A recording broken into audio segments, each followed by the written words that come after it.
E aí, vamos lá, pessoal. Vamos dando prosseguimento aqui. No primeiro vídeo a gente falou sobre as funções e as atividades organizacionais, né? Nós estamos falando aqui da teoria clássica da administração, falando do FAIOL, tá? E no final do vídeo anterior, do primeiro vídeo, eu falei das 5 funções, né? Citei as 5 funções, né? Previsão, organização, comando, coordenação e controle. Vamos falar dessas 5 funções aí. A primeira função que o FAIOL estabeleceu é a previsão, tá, gente? E eu já vou explicando o porquê que ele é considerado o pai da administração moderna, tá? Primeira função do FAIOL, então, o FAIOL falou de previsão. O que o FAIOL fala que é previsão? Tentativa de avaliar o futuro por meio de um plano e fazer provisões para realizar este plano. Esta função deu origem à função planejamento, tá? Então vamos dividir isso em duas partes. Primeiro, tentativa de avaliar o futuro por meio de um plano, previsão. Isso é muito fácil da gente entender, tá? Se a gente pegar isso, tentativa de avaliar o futuro, tá? Quem que faz previsão que é famoso pra gente? Previsão do tempo. O que eles fazem? Eles tentam avaliar o futuro. Através de quê? Eles têm meios, têm técnicas, né? Aparelhos, que através dali eles tentam avaliar ou adivinhar o que vai acontecer com o tempo. Então a previsão, na verdade, quando a gente junta vários fatores passados, intuição de quem está fazendo a previsão, conhecimento, o cenário atual, tá? Isso tudo dá uma condição da gente entender e planejar algo que possa acontecer no futuro, tá? Além de fazer provisões para realizar este plano. Ou seja, eu faço um plano e faço provisões para realizar este plano. Não confundam previsão com provisão, tá? Previsão é a tentativa da gente avaliar o futuro. Provisão vem de prover, ou seja, a gente vai abastecer, a gente vai suprir, né? Por exemplo, se eu tenho uma previsão, um plano de fazer um churrasco, o que seria a provisão? Eu tenho que comprar carvão, tenho que comprar carne, tenho que ter a churrasqueira, tem que ter alguém que saiba fazer o churrasco, tem que ter o sal grosso, né? Isso é a provisão, ou seja, eu estou dando meios, né? Eu estou dando equipamentos, ferramentas para que o plano possa ser realizado, tá? Então isso é a previsão, que hoje, né, a gente introduziu uns novos conceitos que a gente chama de planejamento. Planejamento a gente vai ver mais lá para frente quando a gente falar da teoria neoclássica. Segundo ponto que o Rafael falou que tem até hoje é a organização, tá? O que seria organização? Mobilização dos recursos humanos e materiais para transformar o plano em ação. Ou seja, é o seguinte, eu tenho um plano, eu tenho um objetivo, eu preciso colocar esse objetivo em prática. O que eu faço? Cada setor da empresa, cada atividade que a gente viu lá no começo do primeiro vídeo, atividade técnica, atividade comercial, atividade administrativa, atividade contábil, atividade financeira, cada setor vai pegar uma parte desse objetivo e, em congruência, em sincronia, eles vão trabalhar, vão se organizar, né? Vão prover recursos para que esse plano saia do papel e seja realizado, tá? Terceiro ponto, comando. O comando hoje, ele se juntou com o quarto ponto, que é a coordenação. Hoje a gente chama de direção ou liderança. Eu prefiro chamar de liderança, tá? É o mais comum hoje em dia, é mais atual e é um conceito mais amplo do que a gente vai falar aqui, né? O que seria o comando na verdade? Estabelecer orientações para os empregados e obter as coisas feitas. Ou seja, eu vou ter alguém ou um grupo de pessoas que vai orientar e auxiliar outras pessoas a realizarem esse plano, né? Então eu preciso ter uma pessoa que pega um grupo de funcionários, um grupo de outras pessoas e que ele tire o máximo daquelas pessoas, né? Através do seu comando. Hoje a gente chama de liderança, porque os conceitos se modificaram e depois a gente vai entender o porquê, tá? O quarto ponto é a coordenação, né? O que ele diz que é a coordenação aqui? É a obtenção da unificação e harmonia de todas as atividades e esforços. Ora, Obviamente, né? Se eu tenho uma direção que vai fazer com que as pessoas trabalhem no mesmo objetivo, eu preciso ter unificação, né, de todas as atividades e de todos os esforços.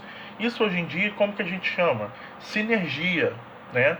A sinergia, o que que é? É o somatório de forças que cada um tem, unificando aquilo ali harmonicamente, tá? Fazendo com que as pessoas trabalhem em conjunto, e o somatório daquelas energias vai ser maior do que cada força que cada indivíduo tem, né? E aí a gente tendo essa sinergia, a gente consegue obter os resultados que foi planejado lá na previsão, tá?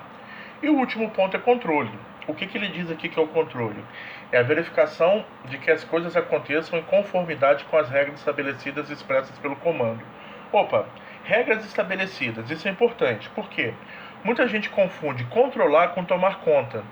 Tomar conta, a gente toma conta de casa, de criança, de um carro que está na rua, né? De uma vaga, isso a gente toma conta. Agora, controle, a gente só pode ter controle sobre alguma coisa se a gente tem um padrão estabelecido, tá? Se eu não tenho um padrão estabelecido, eu não tenho controle. Como que significa isso? Olha, eu tenho uma peça, tá? Aqui, eu tenho uma peça aqui, ó. Essa peça é branca, né? Peça é branca, tá? Tem um peso, tem uma medida, isso aqui tem uma medida, tá?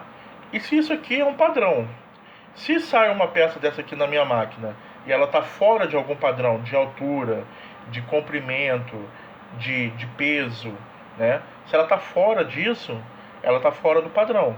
Então eu tenho um controle que vai verificar isso aqui, tá? Então todas as atividades dentro da empresa eu preciso ter um controle. Eu preciso saber qual que é o padrão, ou seja, o que foi estabelecido, tá? Qual regra foi estabelecida, para saber se está sendo seguida e se está tendo resultado, tá? Então é por isso que eu preciso ter o controle. Então quais são as 5 funções? Quais são as 5 funções que o Fayol colocou? Previsão, que hoje é planejamento; coordenação, que hoje continua coordenação;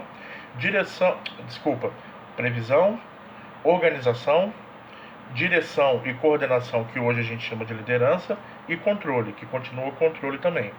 Beleza? Vamos lá. Bom, para finalizar essa parte aí, agora a gente vai falar dos 14 princípios de Fayol. Fayol estabeleceu 14 princípios de coisas que acontecem dentro das organizações, tá? Quais são esses 14 princípios? O primeiro princípio de Fayol é divisão do trabalho. O que ele fala da divisão do trabalho? Ele fala o seguinte: entre grupos e indivíduos, para garantir que esforço e atenção estejam focados em porções especiais de tarefa, Fayol propôs a especialização do trabalho como melhor maneira de usar os recursos humanos da organização. Ou seja, a divisão do trabalho é a especialização. É aquilo que Taylor propôs lá na administração científica, né? Eu vou pegar o trabalho, se é uma linha de produção, se é uma linha de montagem, eu vou racionalizar esse trabalho, eu vou dividir esse trabalho. E cada funcionário vai ficar responsável por uma tarefa, tá? Autoridade e responsabilidade. A autoridade é definida como o direito de dar ordens ou poder para a exata obediência. Responsabilidade envolve ser confiável e, deste modo, está naturalmente associada à autoridade, tá? Essa parte aí é importante, que a gente fala assim, autoridade e responsabilidade. Eu já falei para vocês, né, já dei exemplo em salas de aula, e eu falo novamente. O que acontece, pessoal? Às vezes muita gente fala assim, eu queria ter um cargo maior, eu queria ter um salário melhor, eu queria ser gerente, eu queria ser coordenador. E a gente começa a explicar para esse funcionário o quanto de responsabilidade, quais são as atribuições desse cargo, que a pessoa fala assim, então é melhor eu continuar por aqui, né? Ou seja, está muito relacionado a isso, autoridade e responsabilidade. Quando ele diz o seguinte, a autoridade é definida como o direito de dar ordem e o poder para a exata obediência, ele está falando o seguinte, olha, dependendo do meu cargo, eu tenho autoridade sobre outras pessoas, tá? Eu tenho o direito de dar ordem a essas outras pessoas, tá? Mas eu tenho uma responsabilidade sobre essas pessoas também, tá? Não é simplesmente dar ordens que essas pessoas, eu tenho uma responsabilidade sobre elas. E principalmente, eu tenho uma responsabilidade sobre o resultado que aquela pessoa exerce, o que aquela pessoa resulta, né?